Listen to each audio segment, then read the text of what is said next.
Welcome. Today in front of me Nokia T20 and I'll show you how to log out from Gmail account on this device. So first you should open the Google folder and launch the Gmail application.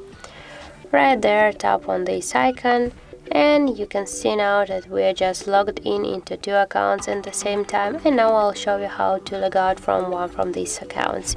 So to do that, you just should go here to the manage accounts on this device section, and here you can see these two accounts. And for example, now we want to log out from the first one, so tap there, and here you will see the remove account button. Just tap there and confirm to remove this account.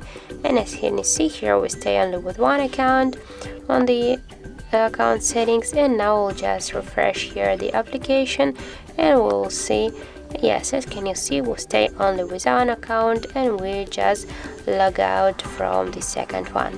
So that's how it looks. Thank you guys for watching, and if you found this video helpful, don't forget to leave a like, comment and to subscribe our channel.